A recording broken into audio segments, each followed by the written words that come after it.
if Italian brand Absolute is best known for its flybridge cruisers, well, that's no surprise. For a long period, they actually stopped doing day boats. They concentrated very hard on flybridge cruisers and on their Navetta line, kind of trawler style cruisers. But just last year, at the Cannes Yachting Festival, they reintroduced their first coupe model in quite a while, and this is it. It's called the 48 Coupe, and it's quite an impressive boat.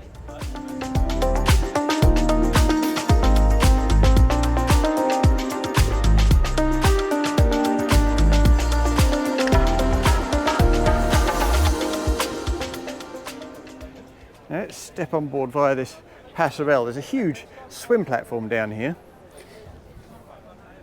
And if we step down below, you'll see that we've got plenty of storage right the way across. Virtually the full beam of this boat for all your various bits and bobs, your seamanship gear, your fenders, your lines and so on. Now as you can see, it's asymmetrical, so there's no access up to that cockpit space on the port side.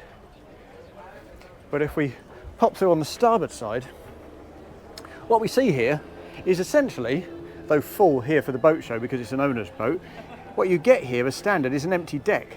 This furniture, this freestanding furniture, is optional. And that's pretty classical Absolute. That's the way they tend to do it. The furniture is very pretty, custom made. And if I lift this arm, you can see you can remove these arms, remove the backrests, lay it out and actually use it more as a sunbed than as a dinette. The table of course folds out, and at the back end here we got a glass balustrade that gives you a lovely sense of integration with that aft platform and with the sea. It makes good sense then, if I spin around, that as on the various fly models, the galley is positioned at the aft end of this saloon. Nice wide doors to integrate these spaces. And if I just scoot past the galley and show you ahead of that on the upper level, big C-shaped seating unit opposite a starboard bench. Well, this galley basically sits right in the middle of these two day spaces, so that makes perfect sense. And what they've done here is avoid blocking the view by speccing a couple of low-level fridges on the starboard side. I think we have two, one in either of these spaces.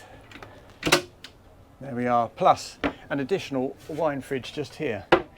So you still get access to these big wide open views all the way around here. And what's particularly lovely is the fact that you also get these big sliding panels, these drop down panels that open up. I reckon there must be a good 6 foot fore and aft gap above that settee. The same happens on the other side, so between the two of them you get a lovely through draft. That means even on a day like today in Palma, you don't actually need to be running your air conditioning because you get a lovely draft coming through. It just cools you off. A treat. Now let's head back out and round up onto this side deck. As you can see, we've got big bulwark cutouts and drop down bulwarks in the centre here amidships to improve your views from the saloon. That's very much a classical Absolute feature. You see it on a lot of brands actually these days. And there are those big slide down windows that really help integrate that inside space with the outdoors. If we head further forward, up onto this bow, another couple of steps, we've got a good rail to take you up there. It feels very safe, but it's quite a modest scale of space up here. It's not huge, and neither is it particularly ingenious. This is all pretty formulaic, just a 3-man sunbed with lifting backrests on these little struts. We also have these little pop-out automatic LED lights, so that doesn't seem to be lighting up. That seems to be a little broken, that particular model, but they work well, and we have good storage here on either side for your various seamanship items. And if we look up top, you'll see the entire roof is covered in solar panels. But there's something quite interesting about those solar panels. I mean, of course, the idea is that you can come to anchor and you can run all your domestic systems without having to run your generator. And with these solar panels, you can achieve exactly that, and you can even apparently run your air conditioning unit to a relatively moderate degree. But if we pop back down and go inside through this skipper's door, which again is quite a classical Absolute feature, really nice feature that, particularly on a boat of this scale. If we pop back inside and look up at the skylight, you'll see that these solar panels are not unbroken. There's kind of a network, a grid work of them, and it casts a really lovely light. It's not like you lack light in here. It's just a different pattern of it, and it really looks quite modern and stylish. I like it a lot. But of course, if you want to shut that off, you can do so with a manual blind up top. Now, talking of the domestic systems, there's loads of space down here in the engine bay for whatever you like, for a seakeeper, for your air conditioning unit, for your generator, for your water maker. Loads of space. The standard fit out here, I say the standard fit out, the only fit out here in terms of engines is IPS 950s, pumping out about 480 horsepower each, and that will apparently take this boat to around about 28 knots and a cruising speed of around about 22 knots.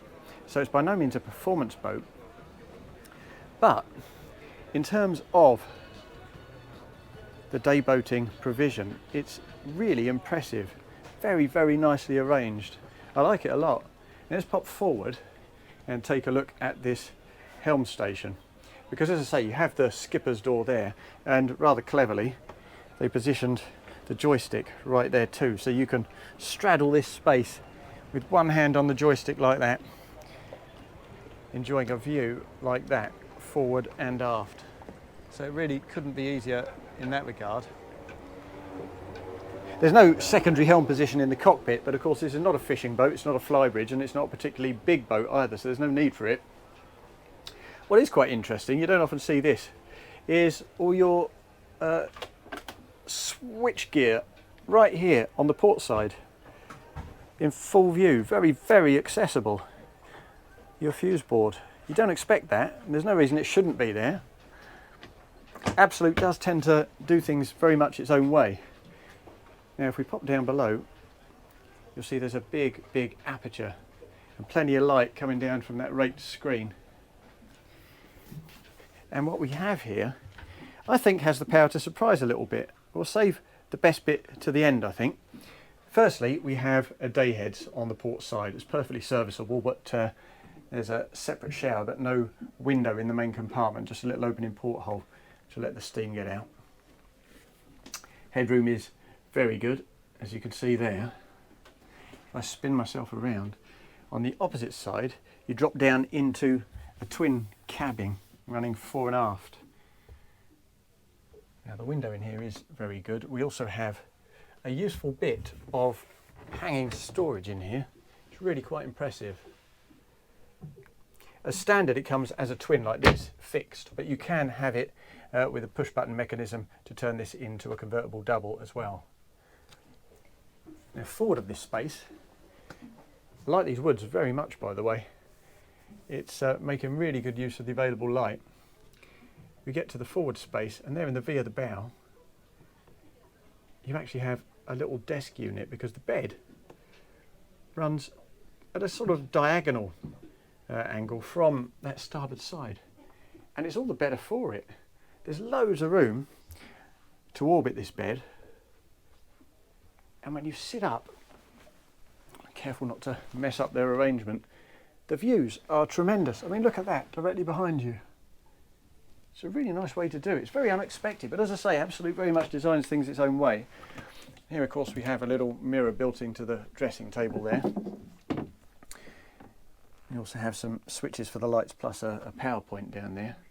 Little reading lamps as well, quite classical looking reading lamps. And back here on the starboard side, making very best use of space, is the ensuite.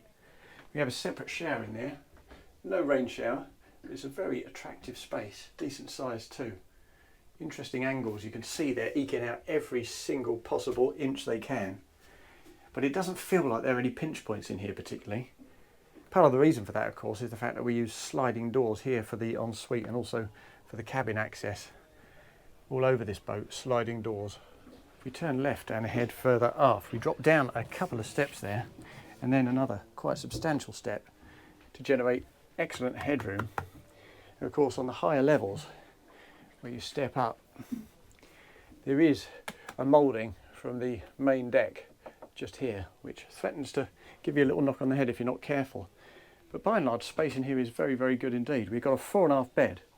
On the starboard side, that bulkhead kind of hems you in a touch, but on the port side, we've got another huge window, an opening porthole. And that's bounced around a treat, that light, by that big mirror above the bed there. So that's not a problem at all.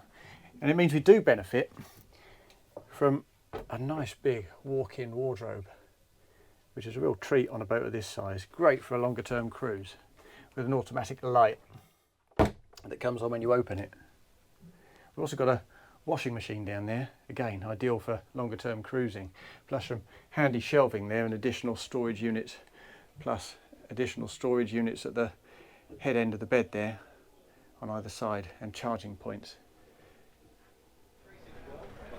So there it is. That is the Absolute 48 Coupe, and I think that's a really charming little boat. It's an unusual deck layout, some unusual design decisions, and actually in parts some quite brave design tangents. But of course that's what Absolute is all about. This kind of echoes the same approach it takes to its flybridge cruisers as well as to its Navetta trawler line. Now there's talk that there may be a second boat in the Coupe line to follow this, something around 55 feet in the near future, but for now this for me marks a very welcome return to the world of coupes.